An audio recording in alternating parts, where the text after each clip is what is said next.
A ešte, aby som nezabudol, dajte odber a like a zdieľajte toto video.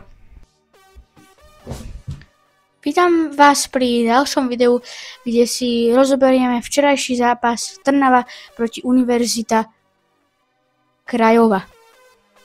Môžeme ísť na to. Trnava teda prehrala 3-0. Zdrcujú sa porážka do odvety. Budú mať čo robiť. Trnava tam mala veľmi veľa šancí, ktoré mohla premeniť. Aj tam mala gól, ktorý bohužiaľ neplatil pre offside. A to bol Michal Ďuriš. Takže bohužiaľ Trnava tam mala veľa šancí a dúfam, že to teda v odvete zvládneme. A pozývam všetkých, čo môžu, aby išli štvrtok na budúci na štadión Antona Malatinského, aby sme ukázali Univerzite Krajova, kto tu má právo vyhrávať. No, ideme teda na štatistiky, ktoré si tu rozklikneme. Bohužiaľ, keď si tu pozrieme štatistiky, tak Krajova podľa štatistík bola lepšia, podľa mňa nebola. Trnava tam mala viacej pressingu a fakt sa mi páčilo, ak hrala Trnava. Trnava tam dala asi najsilnejšiu, čo mala, lebo keď sa pozriem na lavičku, no Mojstra Pišvili ho tam mohli dať, lebo ten je fakt dobrý.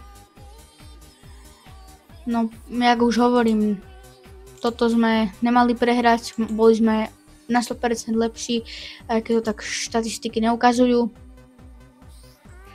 A Trnava, kebyže to otočí, tak môže získať buď Viking alebo Başakşehir, ktorý vyhral 3-1, ale to nás teraz nezaujíma, nás teraz zaujíma tento zápas.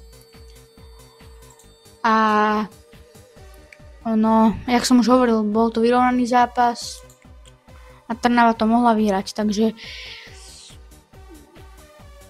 neviem, čo mám k tomu povedať. Michal Gašparík bol podľa lepší, lebo ten zatiaľ šťastný nenaplnil moje očakávania, takže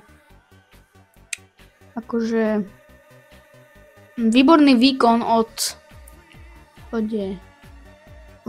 Holíka, ten tam posielal niekoľko centrov, ktoré sa mi aj dosť páčili. Vlastne on dal aj center, tuším, na Ďuriša, ktorý ale neplatil, bohužiaľ ten gól. To bol vlastne ten gól, čo bol z offsideu.